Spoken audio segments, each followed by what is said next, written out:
It all starts in quite an unusual way. The protagonist of the story wakes up in the middle of an alley, completely bewildered by the situation. He begins to walk through the surrounding streets, and upon reaching a busy avenue, wonders exactly where he is. The people around him, surprised, watch closely as he walks by. Some whisper, questioning what a noble would be doing in a place like this and whether he is acting incognito. The protagonist, in turn, realizes he understands the language spoken there, but does not fully grasp the context of the conversations. While a woman buys fruits, he approaches without ceremony. The vendor and the customer turn to him, visibly tense. However, the protagonist simply greets them naturally and continues on, still confused. He mutters to himself that he has never seen coins like those before. Moreover, despite being an apparently vast country, he cannot determine where he is. After walking around the city for quite a while, he encounters people of all kinds. He observes a group wielding swords and wearing armor discussing a labyrinth. The protagonist assumes they are mercenaries, although he does not notice any clear signs that the country is about to go to war. Curious to gather information, he decides to sell some of his belongings. At that moment, he spots a hunter's shop and decides to enter. The vendor greets him warmly, but becomes nervous upon realizing he is dealing with a noble. The protagonist greets him and asks if he is open for business. The vendor answers yes, although internally he questions why a noble would be in his shop. Suddenly, the protagonist mentions he wishes to sell something, and the vendor says he will need to assess the item first. The protagonist then pulls out his sword and places it on the counter, starting to observe the products for sale. His eyes land on a map he does not recognize at all. While examining it, he hears the vendor compliment the sword's decoration, saying the design is impressive and never seen before. Realizing he has spoken too much, the vendor apologizes for his lack of manners. The protagonist reassures him, stating he would not mind a simple compliment. He then asks how much he would offer for the sword. The vendor replies that he can pay 200 gold coins. Without hesitation, the protagonist agrees, and a few seconds later, a pile of coins appears on the table. He thanks him but asks if there is something to keep them safe. The vendor presents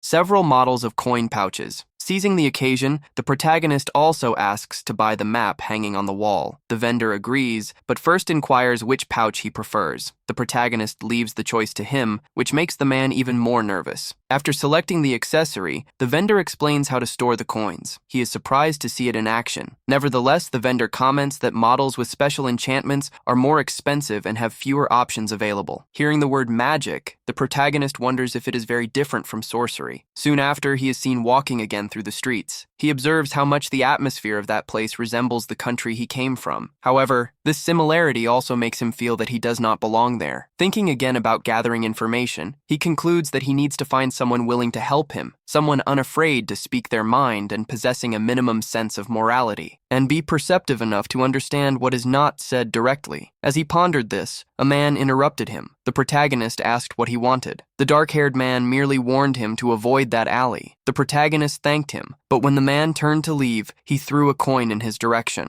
The man easily caught it and asked what he wanted. The protagonist apologized, introduced himself as Lizel, and said he only wanted to talk. As he spoke, he dropped some more coins, prompting the man to command him to follow. Thus, they arrived at a bar. The dark-haired man asked the bartender to reserve a table in the back. Along the way, Lizel greeted the attendant, who also watched him strangely. Once seated, they served him a drink. The man asked what Lizel wanted to know, but before that, Lizel requested that he introduce himself, as merely exchanging information would be too dull. He suggested discussing his profession, past relationships, or any other topic just to get to know each other better. With little choice, the man said his name was Gil, a solo adventurer of rank B. He had never had a girlfriend and had no interest in having one. He defined himself as a true lone wolf, cold and without emotional attachment. Upon hearing this, Lizel concluded that the armed people he saw in town were likely adventurers as well. Lizel commented that, even without wanting a relationship, women must certainly not be lacking for him. Gil replied that he could believe whatever. He wanted and viewed that as a compliment. At that moment, Gil became more attentive, curious to discover who Lizel really was, being the only rank B adventurer who operated alone. Even so, he did not feel intimidated by his presence. Gil did not know if Lizel was truly powerful or just an inexperienced, naive noble in the world. Lizel took a sip of his drink and commented that Gil seemed quite intelligent, asking if his impression was correct. Gil then questioned whether Lizel also intended to answer the questions he would ask. Lizel inquired how far his curiosity extended, and Gil answered that he wanted to know everything, including the details of his love life. Lizel started by saying that he did not have any job or anything that proved his status or position in society. Regarding his history with women, he remarked that a true knight does not hold on to such memories. Gil did not feel that he was lying, but also thought that it wasn't exactly a friendly introduction, to which Lizel responded that it was due to Gil not asking the right questions. Nonetheless, Gil stated that he did not intend to distrust him or investigate his identity further, although he admitted to feeling a certain curiosity. At that moment, Lizel suggested they get straight to the point, pulling out a map and laying it on the table. To start, he asked Gil to explain the situation of the region indicated on the map. Gil commented that they were near the capital of the Kingdom of Marcaday, a trading country. Meanwhile, Cabana is known as the nation of magical minerals. He explained that a long time ago Marcaday and Cabana had some conflicts, but lately, the situation has been more peaceful. Obviously, it is clear what the trading nation is doing. Cabana must have abundant resources. Natural and great minds, he asks what Gil thinks of part of the capital. Gil finds the question too vague and feels a bit lazy to answer. Still, Lizella asks for just a brief opinion, saying that would be enough. Gil replies that there are good facilities, tasty food, and that the work is not bad. Furthermore, it's a comfortable place for adventurers. This leads Lizella to conclude that many people come and go from the capital constantly, which means that practically no one would draw attention. Then Lizella says that he initially only intended to ask some questions, but ends up asking for a favor. Gil comments that he accepts, since the payment for the information was too high, and jokes by asking if he wants him to be his guide, bodyguard, or just an accompanying adventurer. Gil was just joking, but the cheeky Lizella replies that he wants all of that at the same time. The dark-haired man asks at least that he disguise it better, questioning if that was really what he wanted. Lizella confirms, but says the final decision is solely up to Gil. Gil sighs and asks how long he intends to hire him. Lizella replies that for now it will only be for 1 month. In the first few days, Gil should stay with him and explain many things. After that, he will only accompany him when necessary. Gil obviously does not intend to work for free and asks how much he will receive for all of this. Lizella shows his negotiator side and asks how much effort Gil is willing to put in. Gil takes this as a joke and accepts, asking who he thinks he is talking to. Thus, Lizella closes the deal, making his first request. After that, they rent some rooms so that Lizella has a place to spend the night. Gil sits down and asks if he is finally going to explain everything now. Lizella affirms that yes, making it clear that everything he will tell is absolutely true. Gil believes that, after all, he would have nothing to gain by lying. Lizella tells that he arrived in that kingdom knowing nothing, and that he comes from a place that simply does not exist. There, he does not know if everything happened by chance or if it was someone's doing. He remembers talking to a subordinate and suddenly appearing in an alley of that place. Since he arrived, he has walked through various points of the city, and everything is very similar to his country of origin. This makes the situation even stranger, as if the world itself were off-kilter. He says he will speak from this premise and that, if Gil does not believe him, he can simply leave him there. Gil asks him to continue. Lizella asks if he believes his story, and the dark-haired man replies that it would be a stupid lie. Then, putting the jokes aside, he calls him Mr. Aristocrat and asks him to introduce himself. With no other choice, Lizella reveals that he just inherited his title, which is actually a duke, and that he holds the position of chancellor. Upon hearing this, Gil asks if that means he is the king's right hand. Lizella confirms, which surprises Gil. After all, he seems too young. Lizella adds that his king was so extraordinary that he never made his age seem like a problem. Gil asks if he cannot return to his kingdom, and Lizella replies that he doesn't know. However, he is sure that if problems arise without him, they will find a way to bring him back. In light of this, Gil questions why he himself does not seek a solution. Lizelle admits that it's tempting, but prefers to leave it in the hands of his king, as that is his specialty. Until then, he decides to treat everything like a vacation and enjoy it. The next day, he wakes up early and goes to knock on Gil's door. Gil asks if he wants to go somewhere, and the protagonist responds that he wishes to become an adventurer. At first, Gil doubts, but upon realizing he is serious, agrees to accompany him to buy equipment. After that, they head to the guild. Gil explains the basics, Adventurers take on jobs requested by others, and the guild acts as an intermediary. They then approach the receptionist, who informs them that the guild master is not present and asks them to return another day. Lizelle clarifies that he is there to register at the guild. The receptionist, named Stud, asks if Single Blade did not explain anything. This confuses Lizelle. Then, the receptionist explains that this is the nickname of the man with black hair. Gil makes it clear that he did not choose this nickname, but putting that aside, the receptionist explains that the guild has the right to refuse government interference, and thus does not accept registrations from nobles, knights, or the like, asking Lizelle to leave. Gil insists that is not what he thinks because that guy is not a noble. The receptionist does not believe him, but Gil insists. With no more objections, the receptionist agrees to assist him. With everything ready, the man introduces himself as Stud and asks the protagonist to prick his finger with an object. Lizelle complies and sees a drop of blood fall onto a leaf, causing it to start glowing.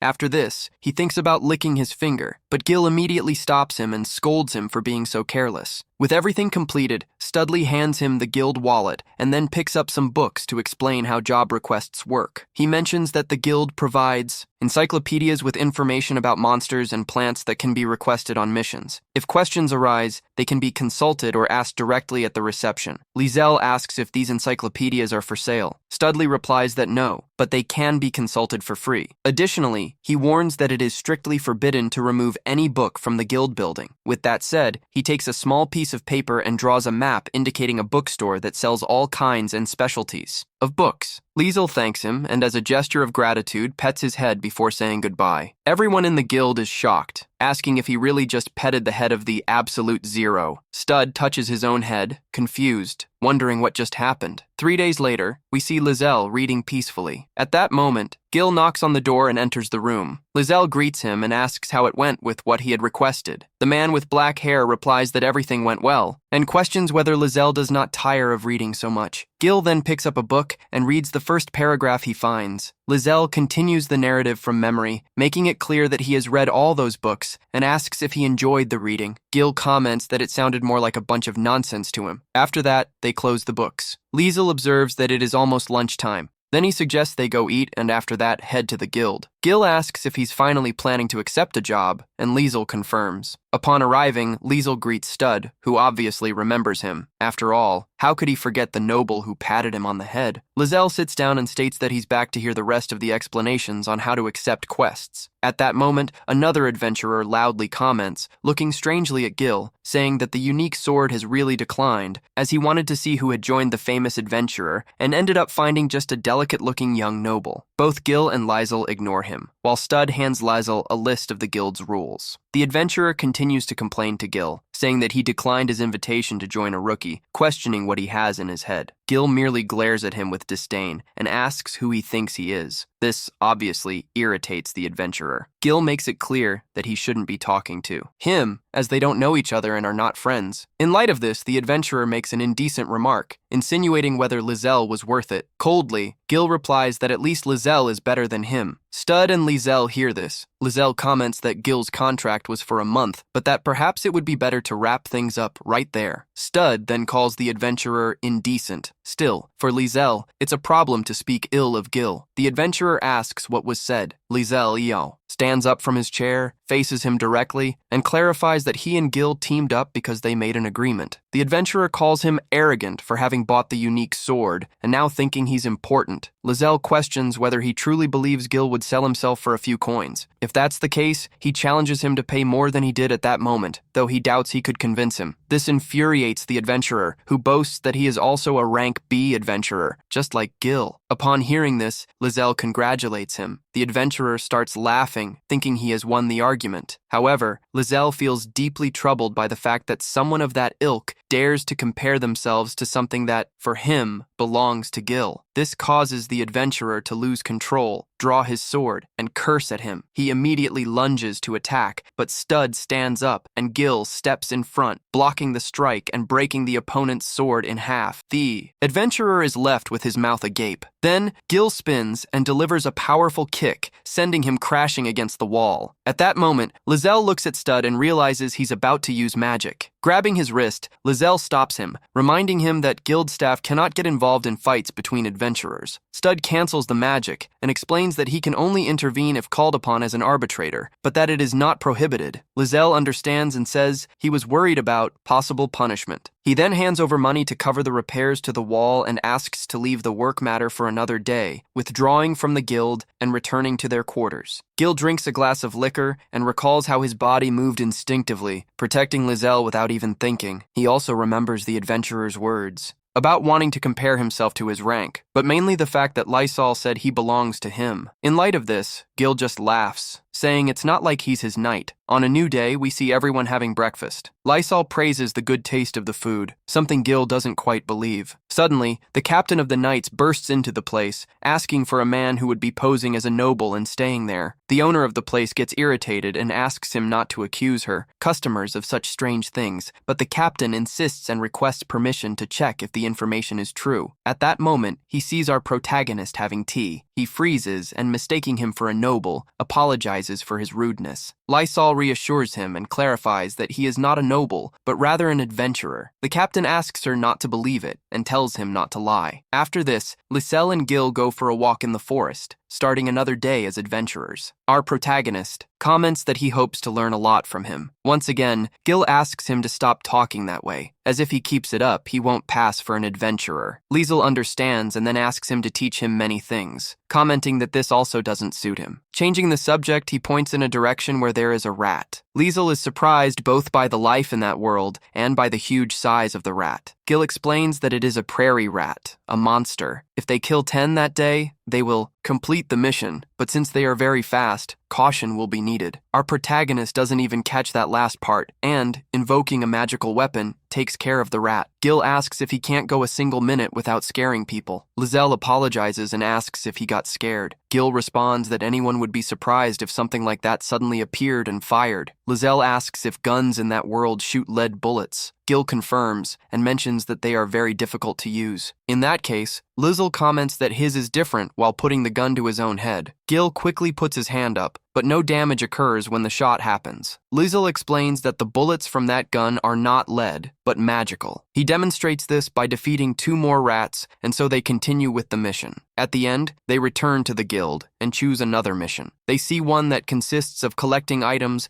up to the 5th level of the labyrinth for a certain labyrinth collector, requiring an evaluation certificate with a base reward of 10 silver coins. The guild attendant comments that their rank is appropriate for reaching the 5th level and that under those conditions, the reward is good. Thus, Lizelle decides to accept it. He goes to the studio and sits down, showing the mission, while the black-haired boy registers the request and asks if he has any questions. Lizelle asks if any object is really acceptable. Study confirms, explaining that as so long as it's something found only in the labyrinth, everything is valid. This seems perfect for Liesel. Then he asks what the others are doing there. Stud reveals that they found a new labyrinth a few days ago and that they plan to cross it, but it has been very difficult. Since they've been staring at the table in silence for hours, Gil asks what the point is. Stud clarifies that the difficulty isn't the monsters, but the puzzles, as they say the place is full of very complex riddles and they want to solve them as soon as possible. Gil understands they are seeking the bonus for completing the labyrinth. Liesel asks what that means, and Gil explains that it is a reward the labyrinth grants only to the first group that manages to complete it. Stud adds that being among the first to achieve this also affects their rank. Currently, there are hardly any adventurers taking jobs. He tells our protagonist that if he's interested, he could check out those tables since that's where the first cryptogram appears. Liesel asks Gil for his opinion, but he says not to think about it, as their fate is already decided. Thus, with the registration ready, they were about to leave, but Liesel feels curious and asks for a moment to take a look. Accordingly, she approaches a blonde guy and, upon reading his notes, whispers that these are numbers from a very ancient language, and they are very well organized. After saying this, she steps back. The guy looks confused. His companions ask if he had any information stolen. The blonde replies that no, on the contrary. Then we see our protagonist walking through the forest. Lizelle can't help but think about those ancient letters, as she knows them very well. Intrigued, she wonders if that world is the past or the present of hers. After a few minutes, They arrive at the labyrinth. Gil opens the door and they both enter its interior. Lazio walks calmly in search of items. Gil comments that everything is entirely random and that all they can do is walk. Liesel asks if there's a boss at the deepest level. Gil confirms, but makes it clear that it's not very strong. Suddenly, an arrow is fired. Immediately, Gil protects our protagonist. She asks why he thinks the mechanism was activated with her. Gil replies that he doesn't know, but that she should still be more careful while walking through that place. As they descend some stairs, they reach a room that has 2 chests. Gil comments that they were very lucky for them to appear already on the 2nd level. Our protagonist opens one of the chests and finds something unusual. They go back to the evaluator from the beginning, hand over 2 stuffed animals, and ask for his opinion on the price he would put on the items. He hesitates and finally says they're not worth much, but he could buy them. Liesel replies, "No, thanks," and only asks for a certificate proving their value as labyrinth items. Thinking about how to hand them over, she gets the idea to wrap them in gift paper with a bow. So, at night, we see the gifts at the guild's reception, with Stud taking care of them in his room. Liesel comments to Gil about the guys from the morning, those she helped with the cryptogram. While they were talking about that, at that moment, the very subjects appear, in front of the lodging. Now we see them gathered. The group's leader introduces himself as Egg and asks for our protagonist's help to advance to the next stage of the labyrinth. Liesel demands 50% of the total reward, something that the other considers absurd. In light of that, our protagonist reminds them that she earns nothing.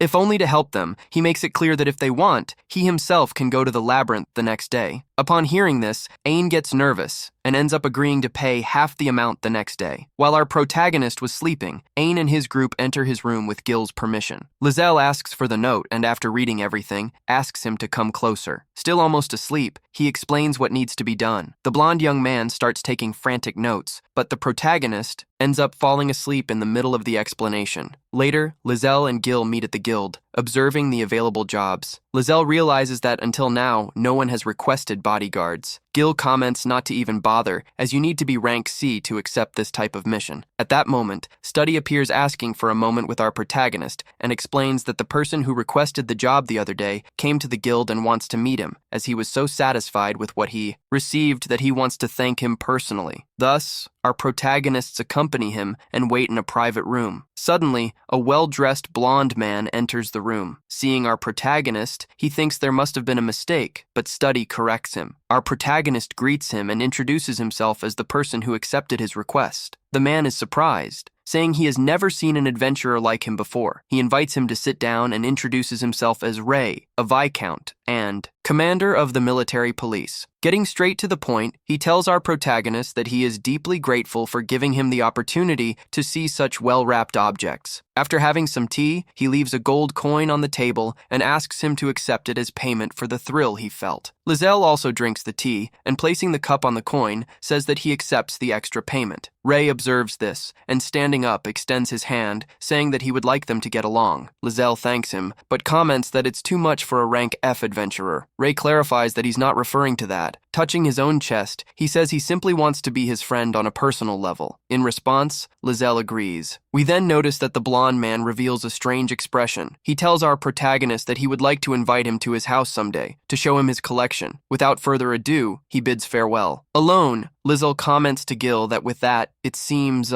he has cleared the suspicions they had about him. Gil asks how he can be so sure. Liesel points to his own chest and says he examined him before he left. The scene shifts to Ray, who, looking at his own hand, comments that our protagonist did not change and apparently did not feel even a drop of fear, something he considers perfect to start building a friendship. At night, Liesel and Gil are drinking together. The protagonist comments that Ain and his group managed to be the first to complete the labyrinth and that he came out winning from it. He asks Gil if that amount is considered a lot. Gil replies that it would only be enough to buy equipment of a rank above his. Then, Liesel asks why Gil is rank B. Gil responds that he likes to work alone. However, Liesel doesn't fully believe it. Gil then comments that rank A adventurers or above tend to have a lot of contact with nobles, which means having to behave like them, something he finds extremely annoying. Liesel understands then, watching him drink his wine. Liesel hands him his monthly payment, along with an extra amount as a reserve, saying she would like him to help her the next time she needs something. While doing this, she is about to take a sip of her own drink, but but Gil causes it to spill. Liesel asks him to let go. When he doesn't comply, she politely asks again, stating that she doesn't want to have to order him to do anything. He clarifies that he doesn't want to tie her up, but in saying this, Gil grabs her by her clothing and makes it clear that this was a decision of his own because it's what he wants. Therefore, Liesel has no reason to interfere. After clarifying this, he sits down and returns the money, asking for just one thing in return, that Liesel not bother him. Liesel smiles and promises to make an effort to rise to his level. The next day, we see Liesel and Gil in a carriage. Gil notices that the coachman is very helpful and imagines that he also mistook Liesel for a noble. The protagonist doesn't blame him, knowing they are headed towards the mansion. Here we see what happened a few hours earlier, while Liesel and Gil were at the guild. An adventurer asks another if it's true that the Thrust has formed a group, and now they confirm that it is. While Stud writes a document, he asks Liesel if he is sure about this. Liesel responds by asking if that seems wrong to him. Stud states that it doesn't, but he says he won't oppose whatever he decides. When Stud looks at Gil, he asks if he thinks he has already grown fond of him. Stud replies that he hasn't said anything, but also won't expose him to danger just because he is no longer his bodyguard. Gil pretends not to understand, then Stud takes Liesel's hand and shows the mark he left on her wrist. Liesel jokes, saying that Gil cried not to be left after handing over his identification. Stud mentions that he has something else to give him, a letter that seems to be addressed to him. Upon seeing it, Liesel realizes it was sent by the king and wonders if this isn't an abuse of authority. Stud comments that, since it's a personal letter, they cannot refuse it. After reading the letter, Liesel hands it to Gil. In it, they are invited to the king's mansion to see his valuable collection. Since they have already been invited, Liesel decides to go, especially out of a curiosity for the collection of labyrinth items, particularly since he has never gotten anything good. Stud comments that they can use the carriage service from the central district and that they can go today, since the Viscount will surely let them in. Thus, we return to the present. At the entrance, a butler greets them and leads them inside. On the way, Liesel is impressed by the number of paintings in the room. At one point, he sees a painting of a green dragon that catches his attention. Shortly after, Ray appears, thanking them for coming to see his precious collection, and saying that he would like the three of them to become good friends, asking them to treat him as a common person. Liesel tries, but remains very formal, while Gil is more natural, telling Ray that he is a nuisance. Thus, they begin the tour. Liesel asks if all those are items from the labyrinths and if the people depicted in the paintings are real. Ray replies that yes, and they can be seen as records of the labyrinths. For Gil, they are just unwanted objects by adventurers, which are sometimes left behind, even when something rare appears. For the king, this is regrettable.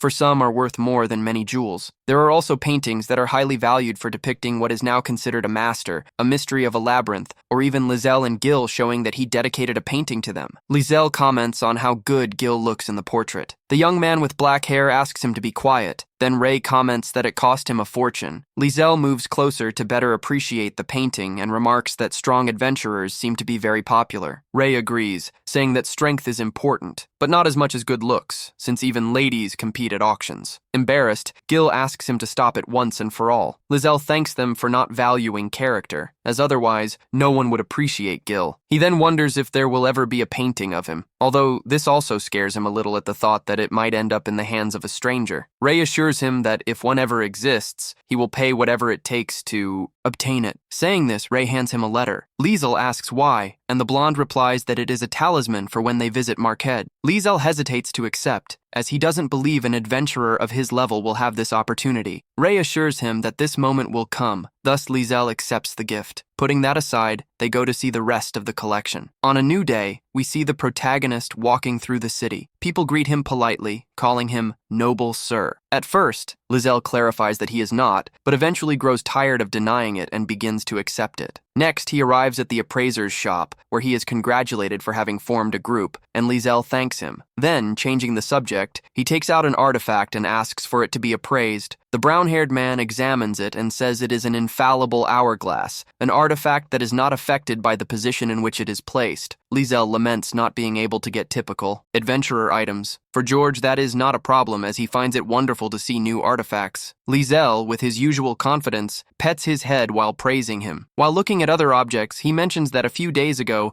a collector showed him his painting collection and expresses a desire to know if they often appear in the shop. George reveals that they do. Then, Lizelle comments that there was a painting of Gil that seemed very expensive. George is startled just imagining Gil posing, but upon seeing Lizelle's expression, begins to imagine how he would look in a painting. Amidst this, Lizelle asks if he does not buy the paintings he appraises. George responds that he does. After all, he has a distributor. Lizelle asks what that is. George then explains that there are specialty shops for labyrinth paintings, but they are located in Market. Liesel notes that this place is very far away. Seeing him deep in thought, George asks if he plans to go there. In response, Liesel asks to know why that intrigues him. George reveals that his grandfather lives there and that he will soon visit him. Therefore, if they plan to go to that place, he would like them to escort him. Liesel makes it clear that he has never worked as a guard, so he considers that it would be best to ask someone with more experience. George lowers his head and, very embarrassed, comments that he wants it to be them. For now, Lizelle doesn't agree, but promises to talk to Gil to reach an agreement. That said, he leaves alone. George sighs in relief, saying he doesn't believe Lizelle is just a kind person. Now we return to the guild. Lysol tells Stud that the boy from the shop will soon send them a request. Stud acknowledges that he is referring to Yuji, as they sometimes ask for his help in evaluating objects from the maze. It all started when the guild asked for his grandfather's help. The old man was famous for making accurate appraisals until the day he brought George as a child. It is said that at that age, he already had great skills in evaluating. Since he and Stud were the same age, they talked occasionally, although he made it clear that they were not friends. Setting that aside, Stud talks about the trip to Mars, and when Lizelle asks him if he plans to settle there, he replies that he will only be a tourist, as he doesn't know the place. Stud knows that they won't see each other for a while, and asks if Lizelle will accept any work that day. When Lizelle replies that he won't, Stud asks him to accompany him during the break to a place that serves delicious coffee. Lizelle gladly accepts, even though Stud's colleagues look at him strangely. Once at the place, Lizelle asks if Stud doesn't usually take breaks, and he replies that if he's not tired, he sees no need, and asks if it was rude to talk about something other than work. Lizelle says no, and that, in fact, it made him happy. At that moment, Stud notices that the bruise on his wrist is no longer there. Liesel comments that Gil didn't really squeeze him. Stud says he would have liked to see the guard crying not to let him go. This amuses Liesel, who comments on how good the coffee is until other adventurers arrive looking for the protagonist because he is the guy who allied with Gil. They warn that if he is paying to stay with him, he better give up. The whole place goes silent until Lizelle gets up. He asks to talk outside, apologizing to Stud for what happened, but Stud coldly responds that he wants to spend his time with Lizelle. The protagonist says they can come another day, but that if it's to happen, it has to be now, and that he will do whatever it takes to make him stay there. The adventurers get annoyed at being ignored and bang on the table, mocking and saying that they are such good friends. Stud replies that yes, they are very close, and that if they keep interrupting, he will end their lives by freezing their arms. He warns that if they don't melt quickly, they will lose their hands, and thus makes them leave. Lizelle remarks to Stud that he shouldn't do such dangerous things, not because he will lose, but because he cares about him. Now outside the city, Stud warns George to come back as soon as possible and gives him a slap on the head for not knowing how to answer correctly, joking that he only grew taller. Once everyone is in the carriage, Stud asks them to take care of themselves, and Liesel replies that they will return soon. During the journey, George comments that Stud is always a bit sarcastic with him. Lizelle says that this happens because they get along very well. He also mentions how comfortable the carriage is. George thanks him, but then Liesel asks if he really needs it, even with space magic. The brown-haired boy explains that there are many materials and tools